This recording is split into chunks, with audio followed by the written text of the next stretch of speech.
Bzz, bzz, bzz. Bzz, bzz, bzz. Et les abeilles se posant par cent et par mille sur les fleurs. Nous nous trouvons actuellement sur le toit terrasse du centre culturel où ont été implantées au printemps 4 ruches. Alors d'où vient ce projet ? Ce projet vient parce qu'on s'est aperçu que les abeilles en ville travaillent beaucoup mieux qu'à l'extérieur. Et le miel, dans le cadre de la biodiversité, le miel est meilleur parce qu'il y a toutes sortes de miel. Il y a du miel de tilleul, du miel d'acacia, du miel de marronnier et du miel de fleurs. C'est un mélange de miel qui est très bon. Donc qu'est-ce que ça dit de notre environnement de Villeneuve-sur-Lot ? C'est parfait, c'est un endroit idéal et surtout en bordure du Lot, ça convient très bien. Quand on va voir les abeilles, il faut s'annoncer. Parce que si on ne s'annonce pas, les abeilles nous attaquent. Alors, comme moi je vais aller très près, je mets une tenue, une vareuse. Et après, je lève la ruche avec les abeilles. Et j'ai pas de gants, j'ai rien. Hein. Oui. Et voilà les abeilles, vous les voyez là? Si elles sont un peu nerveuses, je les enfume un peu. Voilà, elles descendent. Cette année, la première récolte de miel a été de 65 kg pour 4 ruches qui ont très bien marché. L'endroit était idéal. Et l'an prochain, on essayera de voir si on peut en faire 80 kg, 20 kg par ruche. Pourquoi cette année? Parce que tout est au départ, il fallait qu'elle construise les alvéoles et tout. Maintenant, tout est construit. L'année prochaine, il ira beaucoup mieux. L'implantation de ruches sur le toit du centre culturel fait partie des nombreuses actions de la municipalité dans le cadre de sa politique de développement durable. Quel est le message que souhaite faire passer la ville avec cette action particulière ? Déjà la première, ça permettait de mettre le point sur justement le plan désherbage que la commune mène depuis un an, qui a été lancé au printemps dernier, avec l'objectif de limiter l'utilisation des produits phytosanitaires. Ensuite, autre objectif, c'est de mettre aussi l'accent sur le métier d'apiculteur, sur l'apiculture, et aussi sur les conséquences que pourrait avoir la disparition des abeilles dans notre environnement. Alors dans la ruche, qu'est-ce qu'il y a ? Les abeilles. Les abeilles et une reine. Se posant par cent et par mille sur les fleurs qui s'ouvrent à peine, elles butinent leur pistil pour en extraire le pollen. Bzz, bzz, bzz. Bzz, bzz, bzz. Les abeilles. C'est un jardin extraordinaire. Il y a des canards qui parlent anglais. Je leur donne du pain, ils remuent leur derrière en me disant thank you very much, monsieur Trenet. Un jardin partagé, c'est un jardin où se retrouvent différents publics, que ce soit des familles, que ce soit des personnes seules, que ce soit des gens qui travaillent ou qui malheureusement sont au chômage et qui se retrouvent à un endroit collectif pour un but de jardiner ensemble. Horizon Vert a porté ce projet depuis pratiquement 2 ans en partenariat avec la mairie qui lui a mis à disposition donc, une parcelle de à peu près 1,6 hectare et un bâtiment. J'habite en ville et que j'ai qu'une petite cour cimentée. Et que moi j'aime bien, j'ai toujours fait, je suis née à la campagne, j'ai toujours fait mes légumes et là je ne peux plus vivre à la campagne, donc je suis contente de pouvoir faire pousser mes tomates pour me les manger. Parce que ceux-là ils seront bio. Donc ici on est vraiment au milieu des parcelles qui se cultivent en individuel. Donc il y a des parcelles de 100 mètres carrés ou de 50 mètres carrés. Tout est cultivé ici en biologique, donc sans insecticides, sans produits chimiques, sans intrants chimiques. Ça vous plaît de venir jardiner ici ? Oui, moi j'ai toujours jardiné, donc je faisais chez mon papa parce que j'étais en appartement, donc j'allais chez mon papa et chez ma soeur.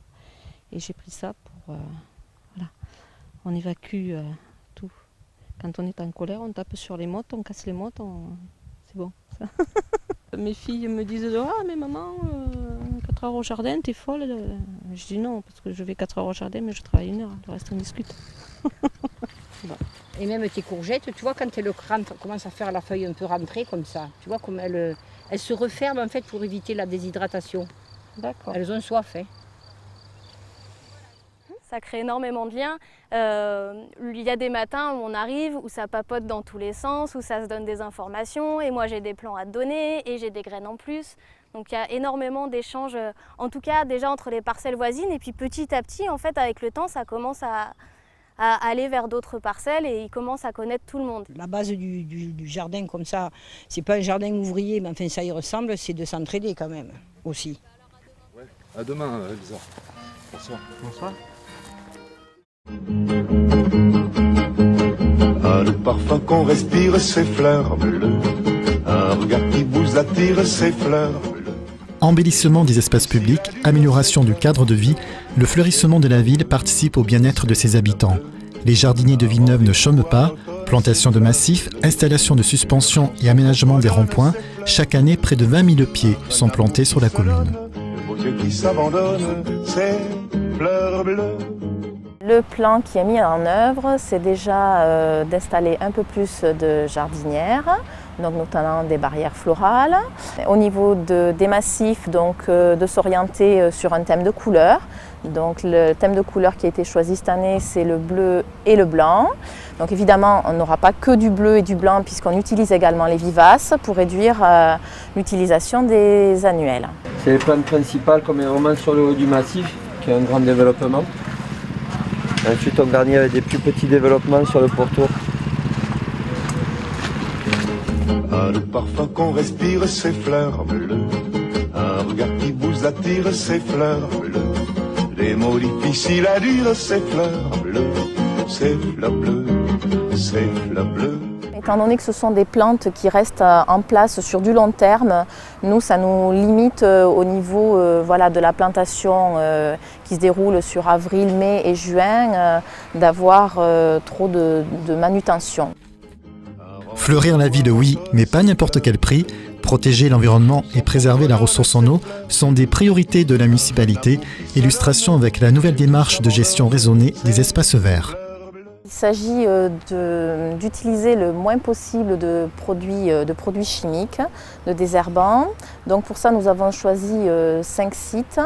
Et sur ces sites-là, nous allons utiliser des désherbeurs thermiques. Nous avons mis en place du perméo-10, donc c'est un mélange de bois et de ciment qui est filtrant et qui permet de limiter le désherbage au niveau des pieds des arbres. Et également l'utilisation de paillage de chanvre sur l'avenue Ernest Lafont dans un premier temps et qui permet également de limiter les arrosages et le désherbage. Se donne, le beau Dieu qui s'abandonne, ces fleurs bleues. On t'appelle le bélier, ouais, gros bedon, bedon d'aine. Ah, c'est toi le papa mouton, bedon de laine et bedon ronron. La ville a choisi l'éco-pâturage pour donner suite en fait à l'agenda 21 et également au plan de désherbage et les objectifs zéro phyto. Donc en fait, les terrains où on a installé ces moutons, c'est des terrains qui sont un peu délaissés, où il y avait 1 à 2 interventions de girobroyage. Et donc le fait d'installer les moutons, ça permet de redonner un peu de valeur au site et ça permet aussi de dégager du temps au niveau des agents pour leur confier des missions et des tâches beaucoup plus valorisantes et beaucoup plus intéressantes.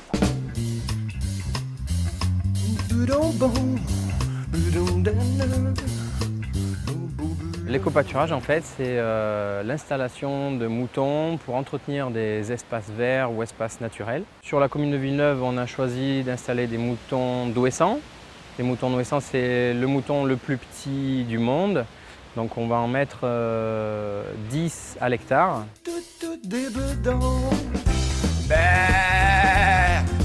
On s'occupe aussi de la pose des clôtures, des abris, des points d'eau, du sel, tout ce qu'il peut y avoir comme complément alimentaire.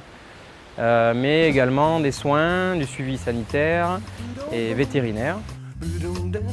Chaque année, il y a les soins qui se font, donc le vermifuge avec la tonte et les onglons. C'est surtout du suivi et beaucoup de surveillance finalement. Voilà. Pour voir si un animal ne boite pas, si un animal n'est pas agressif, comment il se comporte entre eux. C'est surtout ça principalement, 80% du travail. Et puis surtout vérifier s'ils sont en bonne santé. On économise 1 à 2 passages de girobroyage sur l'année et on revalorise le site en conservant des orchidées et d'autres espèces qui, par de l'entretien en girobroyage, disparaissent. On a initié cet entretien-là sur le camping du Roy et également sur un grand terrain qui se trouve à côté du site de la Fermette. Donc un bilan sera fait en fin d'année et suite à ça, probablement que d'autres sites pourront être proposés dans ce style d'entretien. bedon den.